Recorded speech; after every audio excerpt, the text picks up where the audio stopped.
మీ ఇంట్లో లక్ష్మీదేవి నిలబడడం లేదా? మీ ఇంట్లో సుఖశాంతులు అనేవి లేవా? ఏ పని మొదలుపెట్టినా కూడా ఆ పనులలో అడ్డంకులు రావడం వలన ఆ పనులు పూర్తి కావడం లేదా? ఈరోజు ఈ వీడియోలో మనం చాలా మహత్యం పూర్వమైన విషయాలను తెలుసుకుందాం. ముందుగా అందరూ ఈ వీడియోని లైక్ చేసి ఓం నమః శివాయ అని చిన్న కమెంట్ చేయండి.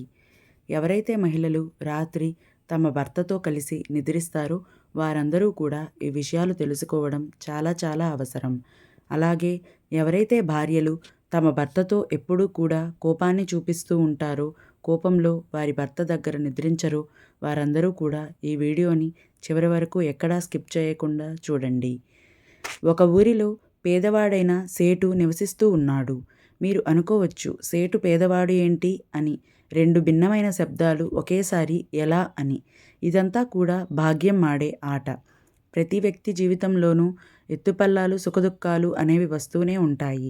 అదేవిధంగా వేదాంతి అనే సేటుకు కూడా ఒకానొక సమయంలో కష్టాలు వచ్చాయి. తను ఒక సమయంలో చాలా ధనవంతుడు. తను చాలా దాన ధర్మాలు చేసేవాడు. అలాగే చాలా పుణ్యాలను కూడా చేస్తున్నాడు. సమయం మారిపోయింది. తను మెల్లిమెల్లిగా తన ధనాన్ని అంతా కూడా కోల్పోయాడు. మెల్లిమెల్లిగా సేటుని జనాలు చెడ్డవాడుగా పిలవడం ప్రారంభించారు. కానీ మంచి కర్మల యొక్క ఫలితం మనిషికి ఏదో ఒక సమయంలో తప్పకుండా లభిస్తుంది అని అనడంలో ఎటువంటి సందేహం లేదు. సేటు ఏ ఊర్లో అయితే నివసిస్తున్నాడో అక్కడ ఒక రాజుగారు దండోరాని వేయించారు. ఎవరైతే మంచి పనులు చేస్తారో, మంచి పనులను అన్నీ కూడా రాజుగారికి చెప్పినట్లయితే వారి మనసుకు ఏమి కావాలంటే అవి తీసుకొని వెళ్ళవచ్చు అని దండోరా వేస్తారు. ఆ దండోరాన్ని ఆ సేటు భార్య విన్నది. సేటు భార్య చాలా సంతోషించింది. ఎందుకంటే తనకు తెలుసు, వారికి మంచి రోజులు నడుస్తున్నప్పుడు చాలా పుణ్యాలను సేటు చేశాడు. అలాగే ఆ దండోరా గురించి భార్య సేటుతో చెప్పింది. అది విన్న ఆ సేటు చాలా సంతోషించాడు. అలా అయితే మనకు చాలా అధిక మొత్తంలో మూల్యం లభిస్తుంది. ఎందుకంటే మనం చేసిన చాలా మంచి కర్మలు చాలానే ఉన్నాయి అని అనుకున్నారు. మరుసటి రోజు ఉదయాన్నే ఆ సేటు 4 రొట్టెలు నువ్వుల మూట పట్టుకొని రాజుగారి భవనం వైపుకు వెళ్తున్నారు. రాజుగారు మహల్ చాలా దూరంలో ఉంది. సగం దూరం వెళ్ళేసరికి సేటుకు చాలా ఆకలి వేసింది. నీరసించిపోయాడు. సేటు ఒక చెట్టు నీడలో కూర్చొని విశ్రాంతి తీసుకున్నాడు. ఆకలిగా ఉండడంతో తనతో తెచ్చుకున్న రొట్టెలను తాను తిందామని అనుకునేసరికి తన ఎదురుగా ఒక ఆవు వచ్చి తన పిల్లలతో కలిసి అక్కడ నిల్చొని ఉంది. ఆవు ఆకలిగా ఉంది అని సేటుకు అర్థమైంది. గతంలో సేటు దగ్గర చాలా ఆవులు ఉండేవి. అందువల్లనే ఆవుల గురించి సేటుకు విషయాలు బాగా తెలుసు. సేటు పరిస్థితి ఇప్పుడు బాలేదు. కానీ సేటు యొక్క గుణం ఏమాత్రం మారలేదు. తను మొదటి నుండే పరోపకారం కలిగిన వ్యక్తి. అందువలన ఇతనికి ఆవుపై దయ కలిగింది. తను తెచ్చుకున్న రొట్టెల నుండి 2 ఆవుకి పెట్టాడు. ఒక్క క్షణంలో 2 రొట్టెలను ఆవు తినేసింది. అప్పుడు ఆ సేటు మనసులో విచారం కలిగింది. చాలా ఆకలిగా ఉన్నట్లు ఉంది. తను 2 దూడలకు పాలు ఇవ్వాలని, ఈ 2 రొట్టెలు తింటే తన కడుపు ఎక్కడ నిండుతుంది అని ఆలోచించి తన దగ్గర మిగిలిన ఆ 2 రొట్టెలను కూడా ఆవుకు పెట్టేశాడు. రాజుగారు తన దర్బారులో సేటుని తన పేరును చెప్పమని అడిగాడు. తను చేసిన మంచి కర్మల గురించి చెప్పమని అడిగాడు. అప్పుడు సేటు రాజుగారికి నమస్కరించాడు. తర్వాత తను చేసిన మంచి పనుల గురించి చెప్పడం ప్రారంభించాడు. ఆ సేటు ఇలా అన్నాడు. నేను చాలా మంచి ఆకలితో ఉన్నవారికి ఆహారాన్ని పెట్టాను. చాలామందికి దానాలు చేశాను. చాలా తీర్థయాత్రలకు వెళ్ళాను. చాలామంది సాధువులకు సేవ చేశాను. అలా చాలా మంచి పనులు చెప్పిన తరువాత సేటు ఇలా అన్నాడు. ఇన్ని నేను చేసినా అన్నీ మర్చిపోను. వీటన్నింటికీ బదులుగా మీరు నాకు ఏదైనా ఇవ్వాలనుకుంటున్నారో అది కొంచెం ఇవ్వండి అని అంటాడు. కొంచెం సేపు ఆలోచించిన తరువాత రాజు ఇలా అన్నాడు. ఇంకా నువ్వు చేసిన మంచి పనులు ఏమైనా ఉంటే అవి చెప్పు. ఇప్పటి వరకు నువ్వు ఏవైతే చెప్పావో అవన్నీ కూడా నాకు మంచి కర్మలు లాగా అనిపించడం లేదు అని అంటాడు రాజుగారు. అన్నమాట విని చాలా ఆశ్చర్యం కలిగి చేతులు జోడించి సేటు ఇలా అన్నాడు. ఇప్పటి వరకు నేను చెప్పిన పనులు మీకు మంచి కర్మలు, పుణ్యం కర్మలులాగా అనిపించకపోయినట్లయితే మీరు నాకు ఇక సెలవు ఇవ్వండి. నేను తిరిగి వెళ్ళిపోతానని ఆ సేటు రాజ్మహల్ వదిలేసి వెళ్ళిపోతున్నాడు. ఇంతలో రాజుగారి దర్బారులో ఒక వ్యక్తి రాజుగారితో ఈ విషయాన్ని చెప్పాడు. అది విని రాజుగారు మళ్ళీ వెనక్కి పిలిచాడు. ఈరోజు నువ్వు చేసిన మంచి పనుల గురించి నాకు ఎందుకు చెప్పలేదు అని సేటుని అడిగాడు. అప్పుడు సేటు, నేను ఈరోజు మంచి పని ఏమీ చేయలేదు. నేను మీకు ఏ విధంగా చెప్తాను అని అన్నాడు. రాజుగారు ఆ దర్బారులో ఉన్న వ్యక్తిని జరిగిందంతా కూడా చెప్పమని చెప్పాడు. రాజుగారు, నేను అదే ఊరిలో నివసిస్తూ ఉంటాను.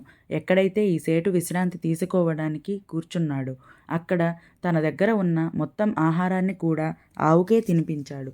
తను ఏమీ తినకుండా కేవలం నీటిని మాత్రమే తాగి ఆకలితో ఉండిపోయాడు. అప్పుడు సేటుకు అర్థమైంది రాజుగారు ఏ విషయం గురించి మాట్లాడుతున్నారో అని. అప్పుడు సేటు ఇలా అన్నాడు, జంతువులకు ఆహారం పెట్టడం ఏ విధంగా పుణ్యం అవుతుంది? ఆ విషయాన్ని నేను ఎప్పుడో మర్చిపోయాను. అప్పుడు రాజుగారు సేటుతో ఇలా అన్నారు, నువ్వు ఈరోజు ఏ పని చేశావో అదే ఇప్పటి వరకు నువ్వు చేసిన అన్ని పనుల కన్నా ఉత్తమమైనది, సర్వశ్రేష్టమైనది కూడా. అందువల్లనే నేను ఇచ్చే బహుమతికి నువ్వు అర్హుడవు. తరువాత రాజుగారు తనకు ఒక గొప్ప పదవి ఇచ్చాడు. సేటు కూడా చాలా సంతోషించి వెంటనే భార్యతో చెప్పుకున్నాడు, ఈరోజు నాకు రాజుగారు చాలా గొప్ప బహుమతి ఇచ్చారు. అలాగే నాకు గొప్ప పదవిని కూడా ఇచ్చారు. అది విన్న భార్య చాలా సంతోషించింది. రాజుగారు ఆ సేటుపై చాలా ఎక్కువగా నమ్మకాన్ని పెంచుకున్నాడు. ఎందుకంటే రాజుగారికి తెలుసు సేటు చాలా బాధ్యతాయుతమైన వ్యక్తి అని. ఎప్పుడూ కూడా అబద్ధాలు చెప్పేవాడు కాదు, మోసం చేసేవాడు కాదు. దర్బార్లో ఎటువంటి ముఖ్యమైన కార్యక్రమం జరిగినా కూడా అవన్నీ కూడా సేటుతోనే చాలా బాధ్యతగా చేస్తూ ఉండేవాడు. ఒకసారి రాజుగారు తన మహల్లో కూర్చొని ఉన్నాడు. అక్కడికి అదే సమయంలో కలవడానికి సాధువు వచ్చాడు. సాధువుని గురువుగా తన మహల్లో ఉండమని చెప్పారు. అప్పుడు ఆ సాధువు రాజుగారితో ఇలా చెప్పాడు, రాజా, నేను మీరు చేసే సేవా భావాలను చూసి చాలా ఆనందంగా ఉన్నాను. అందువల్ల నేను మీకు ఒక విషయం చెప్పాలని అనుకుంటున్నాను. మీ జీవితంలో ఈ విషయాన్ని పాటించినట్లయితే మీకు అన్ని శుభ ఫలితాలే కలుగుతాయి అని చెప్పాడు. ప్రతి పుత్రుడు కూడా ఈ విషయాన్ని ఎప్పుడూ గుర్తుంచుకోవాలి. ఏ పురుషుడైనా సరే తన భార్యతో ఎప్పుడూ కూడా మంచి సంబంధాలను ఉంచుకోవాలి. ఎవరికైతే భార్యాభర్తల మధ్య ప్రేమ ఉండదో వారు తప్పకుండా ఆ పరిస్థితులను మార్పులు చేసుకోవాలి. ఎందుకంటే భార్యాభర్తల మధ్య గొడవల కారణంగా ఇంట్లో పేదరికం ఇంకా దౌర్భాగ్యం నివాసం ఉంటాయి. అందువలన భార్యాభర్తల మధ్యలో స్నేహభావం, ప్రేమభావం ఉండడం చాలా అవసరం. ప్రతి పురుషుడు కూడా ఈ విషయాన్ని గుర్తుంచుకోవాలి. ఎప్పుడూ కూడా అలాగే ఎవరూ కూడా తన భార్యపై కోపాన్ని చూపించకూడదు, దూరంగా ఉంచకూడదు. మీరు ఈ విధంగా చేసినట్లయితే భార్య హృదయంలో ఆమె చాలా దుఃఖపడుతుంది. భార్య అంటే ఆ ఇంటి మహాలక్ష్మి. మన పురాణాల్లో చెప్పడం జరిగింది. అలాంటి లక్ష్మి దుఃఖపడినట్లయితే ఆ ఇంట్లో సుఖదుఖాలు లేకుండా, అలాగే సుఖశాంతులు లేకుండా ధనధాన్యాలు పతనానికి ప్రారంభమవుతుంది. ఆ ఇంటికి పేదరికం వస్తుంది. ప్రతి భార్యాభర్తలు కూడా ఇద్దరు ఎప్పుడూ కూడా ఒకే చోట నిద్రించాలి, కలిసిమెలిసి ఉండాలి. ఎందుకంటే ఒకే చోట నిద్రించడం వలన ఇంట్లో ధనం, వైభోగం అనేది పెరుగుతూ వస్తాయి. ఎందుకంటే దానివల్ల లక్ష్మీ అమ్మవారు ప్రసన్నం చెందుతుంది. ఎప్పుడైతే ఆ ఇంటి లక్ష్మి ప్రసన్నంగా ఉంటుందో అప్పుడు లక్ష్మీదేవి వెంటనే ప్రసన్నత చెంది ఆ ఇంట్లో సుఖశాంతులను కలగజేస్తుంది. ఆ మాటలు చెప్పి ఆ సాధువు రాజ్మహల్ నుండి వెళ్ళిపోతాడు. కొన్ని రోజుల తరువాత ఆ రాజుగారికి రాణిగారితో గొడవ జరుగుతుంది. వారిద్దరి మధ్య దూరం పెరుగుతుంది. రాజు, రాణి ఇద్దరూ కూడా విడివిడిగా ఉండడం ప్రారంభిస్తారు. రాణి తన గదిలో నిద్రిస్తూ ఉంటుంది. రాజుగారు ఒంటరిగా తన గదిలో నిద్రిస్తూ ఉండేవారు. కానీ రాణి ప్రతి రాత్రి కూడా రాజుగారిని చూడడం కోసం ఆయన గదిలోకి వెళుతూ ఉండేది. ఆ రాజ్మహల్లోని ఒక వ్యక్తి వేషాన్ని మార్చుకొని సిపాయి రూపంలో రాజ్మహల్లో నివసిస్తూ ఉండేవాడు. ఎందుకంటే అతను వేరే దేశ గూఢాచారి. ఈ సమాచారాన్ని ఆ దేశానికి అందించడం కోసమే ఆ వ్యక్తి మారువేషంలో అక్కడ ఉండేవాడు.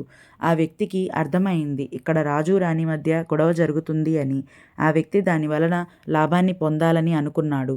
రాజుగారితో ఆయన రాణి కూడా లేదు, గూఢాచారి రాజుగారి గదిలోకి వెళ్తాడు. అప్పుడే రాణి రాజుగారిని చూసుకోవడం కోసం ఆయన గది వైపు వస్తోంది. రాణి చూసేసరికి రాజుగారిని చంపడం కోసం కొంతమంది ఆయన గదిలోకి వెళ్తున్నారు. వెంటనే రాణి కొంతమంది సిపాయిలను పిలిచి వారిని పట్టుకోమని చెప్పింది. ఉదయం రాజుగారికి విషయం అంతా కూడా తెలిసింది. అప్పుడు రాజుగారు రాణిగారికి ధన్యవాదాలు తెలిపారు. అప్పుడు రాజుగారికి సాధువు చెప్పిన మాటలు గుర్తుకొచ్చాయి. ఎప్పుడూ కూడా భార్యాభర్తలు ఒకే చోట కలిసి ఉండాలి. దానివలన మీ ఇంట్లో ధనధాన్యాలు అనేవి పెరుగుతూ వస్తాయి. అలాగే అందరికీ భాగ్యం కూడా మంచిగా ఉంటుంది. సరైన సమయంలో నా రాణి వారిని పట్టుకోకపోయినట్లయుంటే నా ప్రాణము, ధనము, రాజ్యము అన్నింటినీ కూడా కోల్పోయేవాడిని. నిజంగా ఇంటికి మహిళ అనేది లక్ష్మీ స్వరూపమే. అందువల్లనే ఆ లక్ష్మిని ఎప్పుడూ కూడా సంతోషంగా ఉంచాలి. ఏ భార్య తన భర్తతో కలిసి నిద్రిస్తుందో ఆ భార్య ఎప్పుడూ కూడా సంతోషంగా ఉంటుంది. అమ్మవారి కృపతో ఆ ఇంట్లో ఉన్న ధనధాన్యాలతో పాటు సుఖశాంతులు అన్నీ కూడా అభివృద్ధి చెందుతాయి. ఈ వీడియో గనక మీకు నచ్చినట్లయితే లైక్ చేసి మీ ఫ్రెండ్స్‌కి షేర్ చేయండి. అలాగే నా కొత్త వీడియోస్ మీకు వెంటనే చేరాలంటే నా ఛానల్‌ని సబ్స్క్రైబ్ చేసుకొని పక్కనే ఉన్నటువంటి బెల్ ఐకాన్‌ని ప్రెస్ చేయండి. మీరు చేసే ఒక లైక్, సబ్స్క్రిప్షన్ నాకు చాలా ప్రోత్సాహాన్నిస్తుంది.